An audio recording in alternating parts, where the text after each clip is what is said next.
السلام علیکم. ایک کوشچن تھا. کسی نے پوچھا کہ اگر ہم حجاب نہیں کریں گے تو کیا ہم جہنم میں جائیں گے؟ آپ دیکھیں کہ جس کی ہم رسپیکٹ کرتے ہیں اس کی بات مانتے ہیں نا. کیا ہم اللہ تعالیٰ کی رسپیکٹ کرتے ہیں؟ اگر ہم اللہ تعالیٰ کی رسپیکٹ کرتے ہیں اور اللہ تعالیٰ سے محبت کرتے ہیں اور اللہ تعالیٰ ہم سے چاہتے ہیں کہ ہم حجاب پہنیں تو ہم کیا کریں گے آگے سے؟ حجاب ہماری امی ابو نے نہیں ہمیں کہا کہ تم کرو، ہماری ٹیچرز نے نہیں کہا کہ کرو، وہ تو صرف ریمائنڈر دیتے ہیں ہمیں. حجاب کا حکم تو اللہ تعالیٰ نے ہمیں دیا نا. قرآن مجید اگر کھولیں تو اس میں 59 آیت ہے سورۃ الاحزاب کی. یا ایھا النبی قل لازواجک وبناتک ونساء المؤمنین یدنین علیہن من جلابیبہن ذلک ادنی ان یعرفن فلا یؤذین وکان اللہ غفورا رحیما. اے نبی صلی اللہ علیہ وسلم کہہ دیجئے اپنی بیویوں سے، ازواج سے، اور اپنی بیٹیوں سے. ازواج زوج کی جمع اور بنات بنت کی جمع، اور مومنین کی عورتوں سے. نساء نسوۃ کی جمع اور نسوہ امرأۃ کی جمع. نیچے کر لیں، ڈال لیں اپنے اوپر سے، اپنی چادروں سے. یدنینا کا لفظ دنوب سے ہے، دال نون واو. دنوب کا معنی ہوتا ہے قریب کرنا. دنا یدنی قریب ہونے کے معنوں میں آتا ہے. اور ادنا باب افعال سے ہے، قریب کرنا، نیچا کرنا. اور پھر اس کا صلہ الا ہے، یعنی ادنا الا. اور جب الا صلہ ہو تو اس سے مراد ہے اوپر سے ڈالنا یا لٹکانا. من تبعیض کا ہے، یعنی بعض حصہ.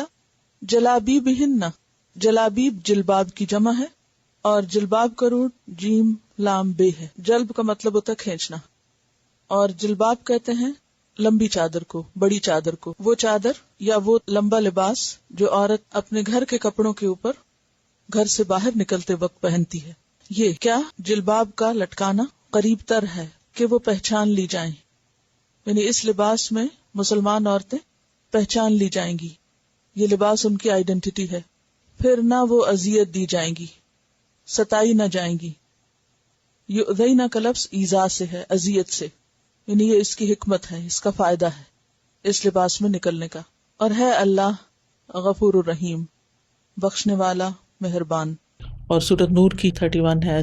قل للمؤمنین یغضوا من ابصارهم ویحفظوا فروجهم ذلک ازکی لهم ان اللہ خبیر بما یصنعون.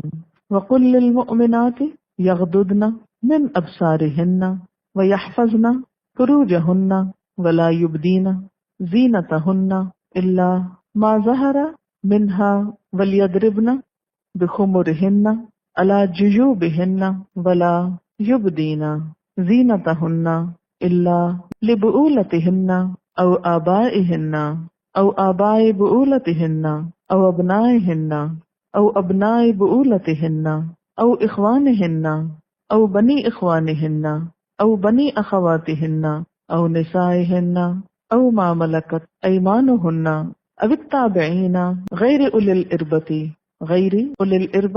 من الرجال او الطفل الذين لم يظهروا على عورات النساء ولا يضربن بأرجلهن ليعلم ما يخفين من زينتهن وتوبوا إلى الله جميعا أيها المؤمنون لعلكم تفلحون.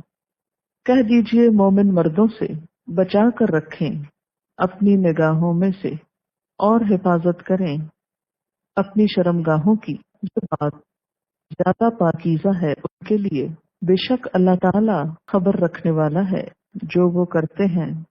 اور کہہ دیجئے مومن عورتوں کو جھکا کر رکھیں، پست رکھیں اپنی نگاہوں میں سے اور حفاظت کریں اپنی شرمگاہوں کی، اور نہ ظاہر کریں اپنا بناؤ سنگھار، اپنی زینت، مگر جو ظاہر ہو جائے اس میں سے. اور چاہیے کہ ڈالے رکھیں اپنی اوڑھنیاں اپنے گریبانوں پر، اور نہ ظاہر کریں اپنی زینت کو مگر اپنے شوہروں کے لیے یا اپنے باپوں کے لیے یا اپنے شوہروں کے باپوں کے لیے یا ان کے بیٹے یا ان کے شوہروں کے بیٹے یا ان کے بھائی یا ان کے بھائیوں کے بیٹے یا ان کی بہنوں کے بیٹے یا ان کی عورتیں یا جو مالک ہوئے ان کے دائیں ہاتھ، یا پیروی کرنے والے، نہ حاجت والے، نہ حاجت والے، غرض والے مردوں میں سے، یا بچے، وہ جو نہیں واقف ہوئے عورتوں کی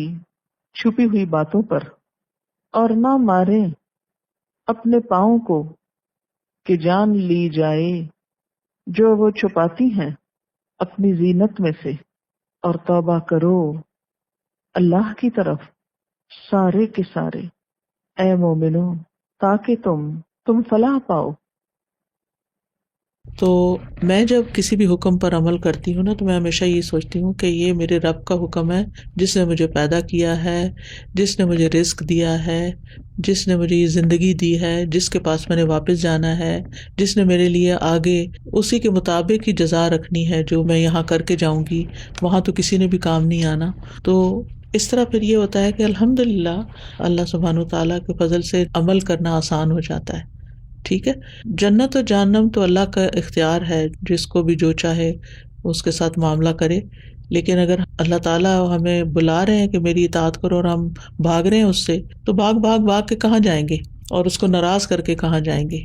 اور ہمارے فرینڈز نے بھی ہمارے کام نہیں آنا، ہمارے سوشل سرکل نے بھی ہمارے کام نہیں آنا، ہماری قبر میں ہم نے اکیلے ہی جانا ہے، تو ہمیں کیا ملے گا جب یہ سارے ہمارا ساتھ چھوڑ جائیں گے؟ جو آج ہمیں اپریشیٹ کرتے ہیں، بہت پیاری لگ رہی ہو، یہ جملہ ہمیں کیا فائدہ دیتا ہے، ہمیں اس سے کیا مل جاتا ہے سوائے اس کے کہ تھوڑی دیر کے لیے ہمارا نفس موٹا ہو جاتا ہے، بس دیٹس اٹ۔ اور اگر ساری دنیا بھی ایک طرف ہو جائے نا، تو بھی وہ چھوٹی ہے ایک اللہ کے مقابلے میں۔ توحید کا مطلب یہ ہے، جب ہم کہتے ہیں نا لا الہ الا اللہ، کہ اللہ ایک ہے، تو بس وہ ایک ہے اور وہ سب سے بڑا ہے، اور جب ہم کہتے ہیں اللہ اکبر، وہ سب سے بڑا ہے، تو پھر ہمیں اس کی بات بھی ماننی چاہیے۔ ٹھیک ہے۔